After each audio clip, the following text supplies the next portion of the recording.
Welcome to another edition of the Litigation and Psychology Podcast, brought to you by Courtroom Sciences, downtown St. Louis.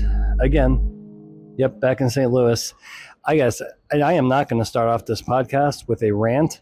I'm going to go the other direction. I got some major compliments for the Marriott Grand downtown. What a fabulous place. Wonderful service, beautiful hotel. Fantastic, and I mean fantastic fitness facility on the third floor. But I got to tell you what I experienced this morning for breakfast. They have a smoked chicken omelet that is absolutely to die for. I had to tell the waitress, get the chef, I want him at my table because I got to shake this guy's hand. He came out and we had a nice discussion. Unbelievable. Again, the smoked chicken omelet to die for. Only thing I'm ever getting again every time I come here. So thank you, Marriott Grand. We got a great episode for you today because we're going to start with an email, a client email that I got less than 30 minutes ago. And let's read it. Now, I'm not going to identify who sent it or the company, but in the subject of the email, subject line, it's the trucking company's name plus CSI equals winning combination. Dear Bill, just wanted to share with you that following our recent focus group, our case settled pre-trial for well below the most recent demand. I am confident this outcome wouldn't have been possible without the CSI team. Among other things, the CSI process, let me repeat that, the CSI process gave us greater insight into our case and the confidence to push the right buttons at the most opportune time. We look forward to working with you and your team on future cases. And this is from the head of risk management of a top 10 trucking company here in the United States. Now, a little backstory about this is that they hired our number one competitor a few months ago to do jury research. Now, you all know who that is, okay? They're the Amazon of jury consulting. They're very big. They've got a huge staff, okay? You know who they are. I know who they are. But they had called and said, we didn't like the way it went. We weren't satisfied with the results. We didn't like the process.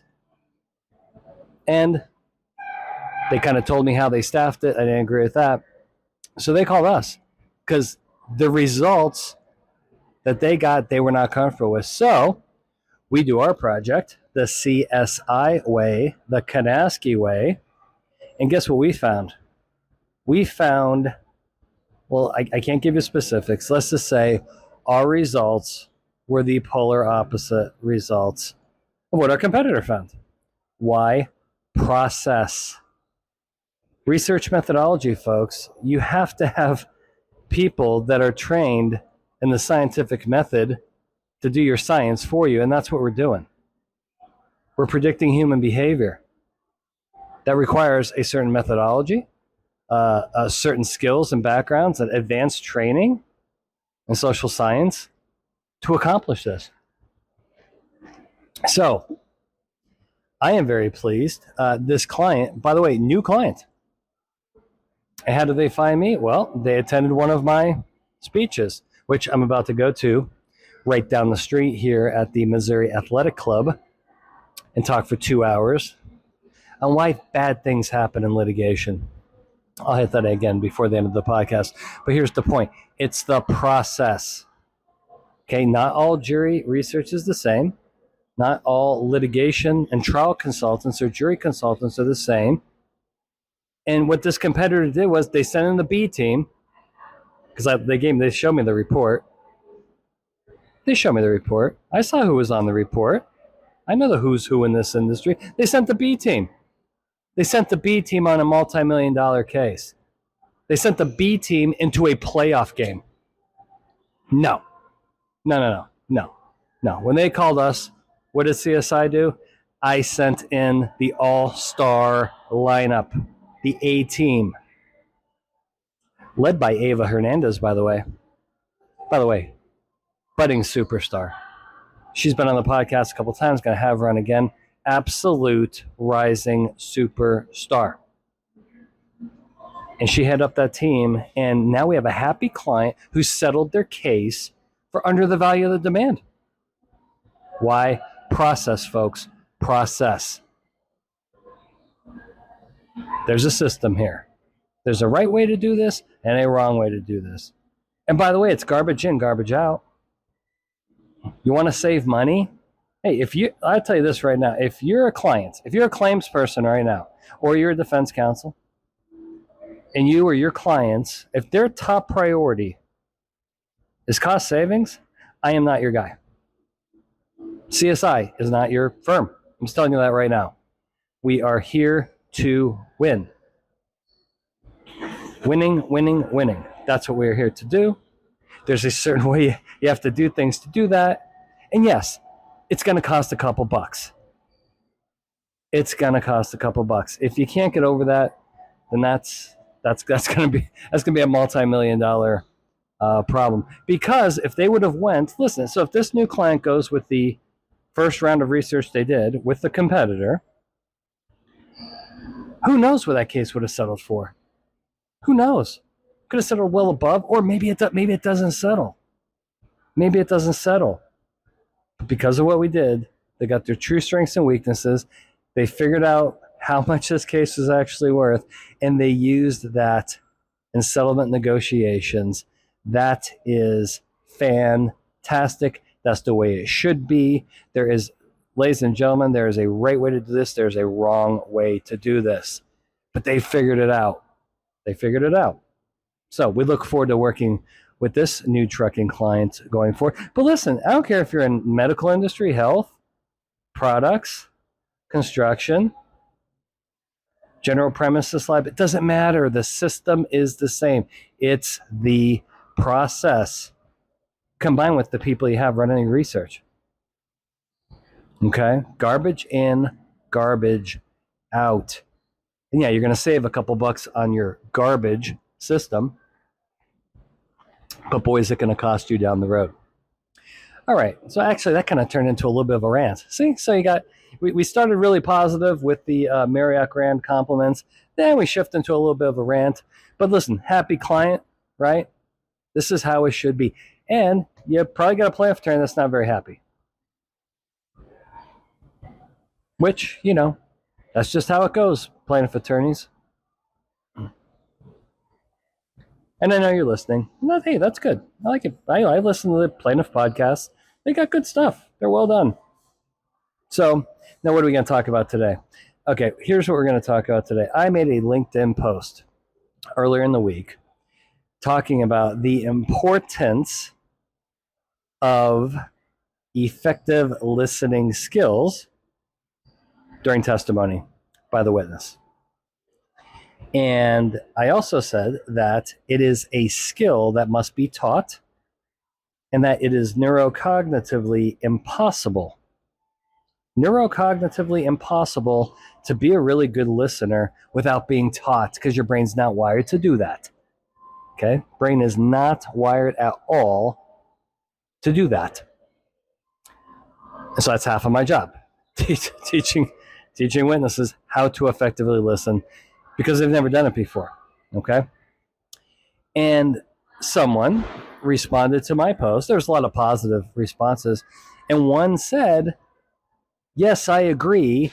Active listening is such an important skill.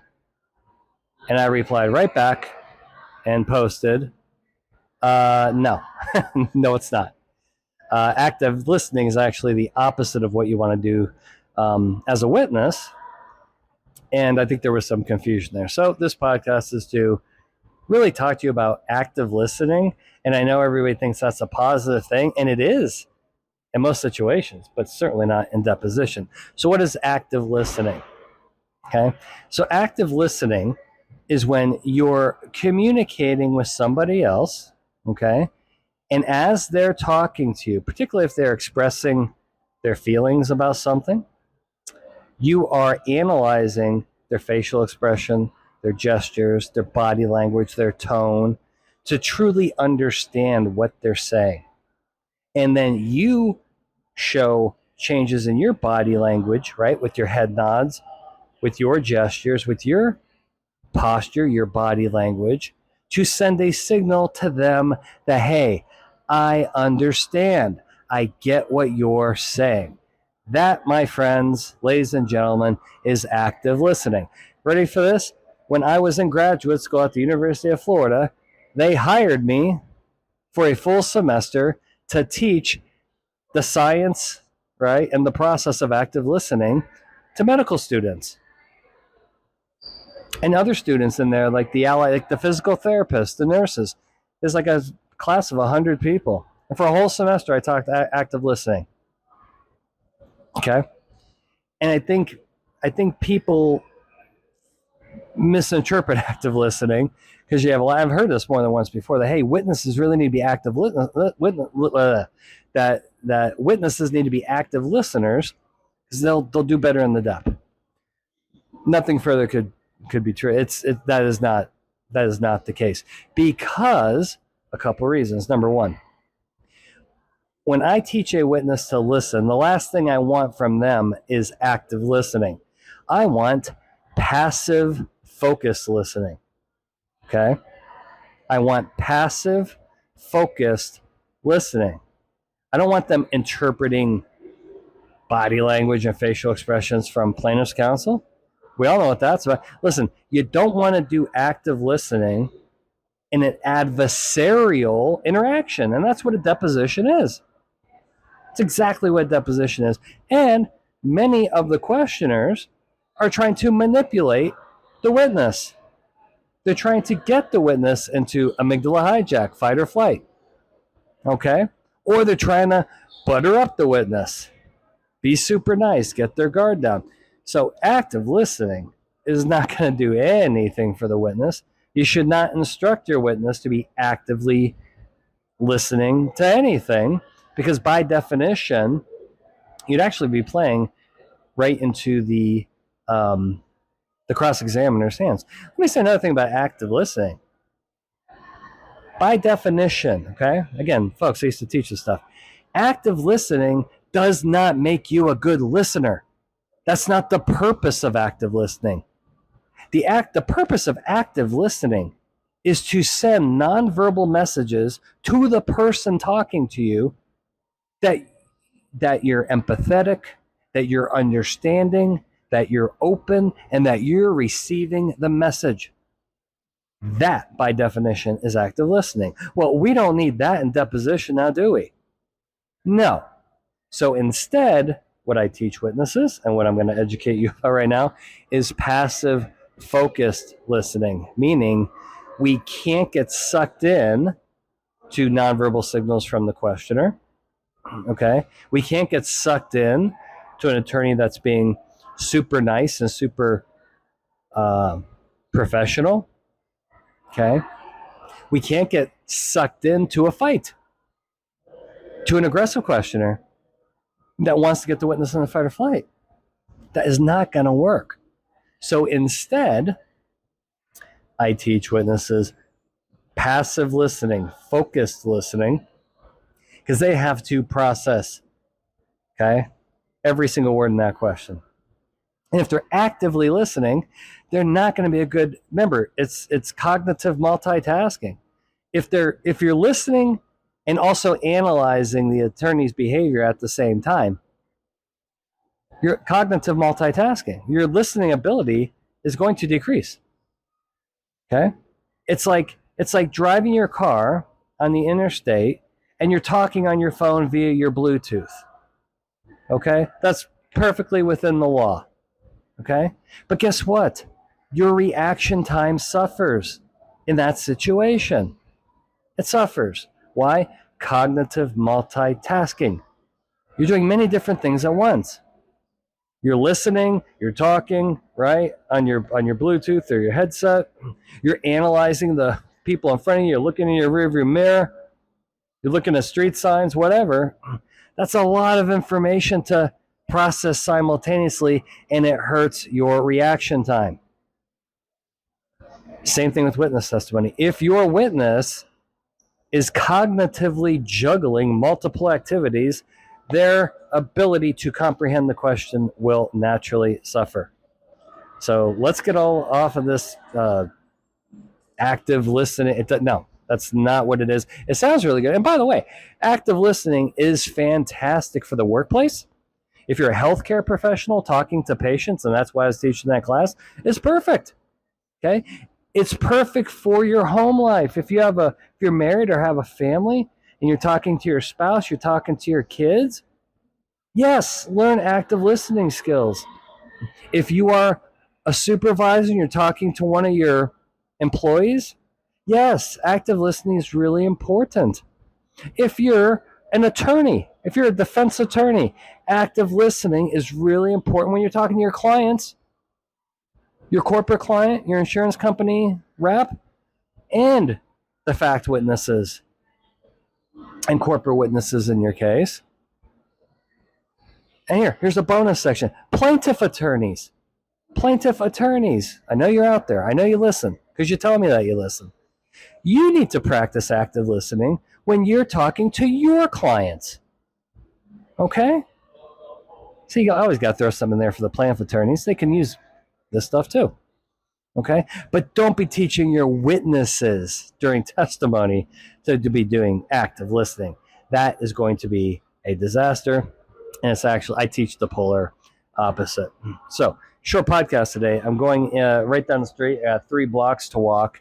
Going down to talk to, it's actually a maritime law group, which is interesting. I did a little case study on the Branson duck boat tragedy that I worked on. I'm going to talk a little bit about that.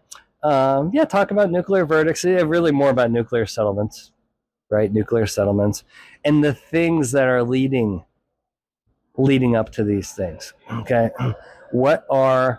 What's the defense bar doing and what are corporate clients doing to put themselves in bad situations?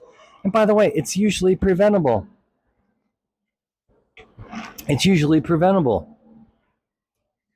Poor defense witness testimony at deposition will kill your case.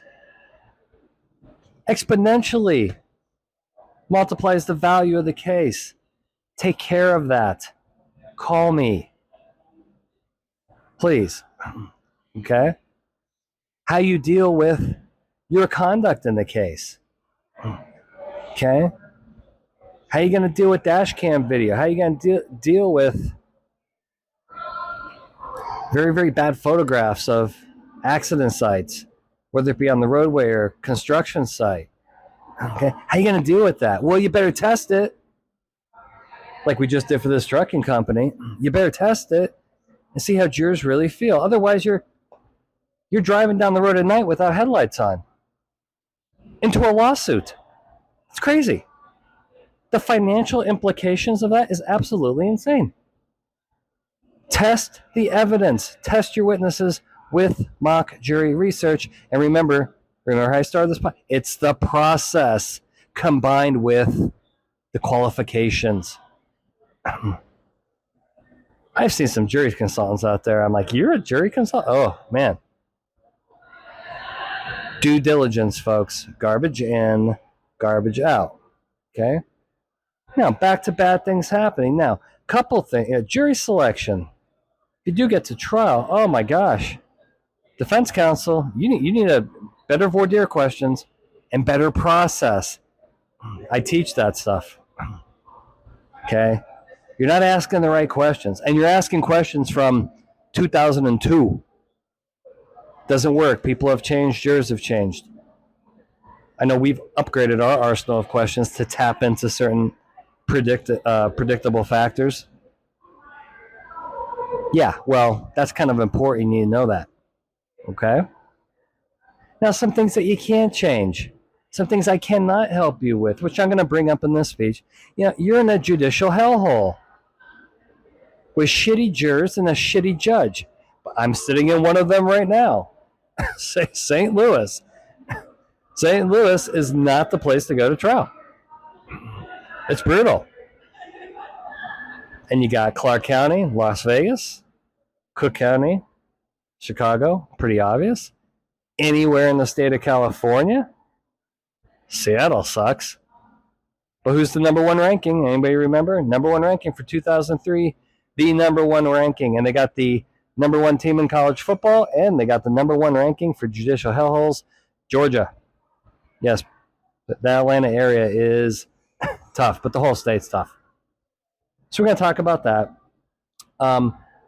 Otherwise, what I did this weekend was fantastic. I'm a big music fan, and my wife and I went over to Tampa, Florida. Took the drive over on I-4 on the 4, and went and saw 3 Doors Down. 3 Doors Down, fantastic. They're currently on tour. I highly recommend 3 Doors Down. Every song they play, you're like, yes, I know that one. It was fantastic. It was phenomenal. And who opened up for them? Candlebox. Now, again, if you're a Gen Xer like me, you know exactly who Candlebox is. Okay? Far Behind, right? Fantastic concert. Enjoyed the weekend. Went over to St. Pete Beach a little bit. And then took some time and went up to the room and watched the Tar Heels take down the Golden Gophers of Minnesota on ESPN at 3:30. Tar Heels are 3-0, but I'm not getting my hopes up. Can't do it. Well, this is a fun podcast. I'm going to head over to this facility. I got a 2-hour speech ahead. But remember, let's go back to this, okay? Okay. Doing jury research is exactly what the plaintiff's bar is doing. They openly brag about it, and they do it really well, and they do it often. They do it early. You can do the same thing. But you got to use the right process, and you got to use the right people, okay? Got to use the right process, the right people. And then when you're talking to these witnesses, preparing them for dep, okay? Stop with the active listening stuff. We need passive focused listening, because that is going to lock them in. 100% neurocognitive attention on that question, so they can soak it in, then they can fully process it, and then you're going to have effective answers. All right. So thank you very much. Thank you again. We love this podcast. We have a lot of fun with it. We've got some great guests coming up in the coming weeks. And again, we're approaching number 200, so we're episode number 200. Got to figure out something for that. I'm kicking around a couple ideas. But we love it. Hope you love it. Thanks for tuning in. We really appreciate you participating in this edition of the Litigation Psychology Podcast. This is Dr. Bill Kanasky. We'll see you next time.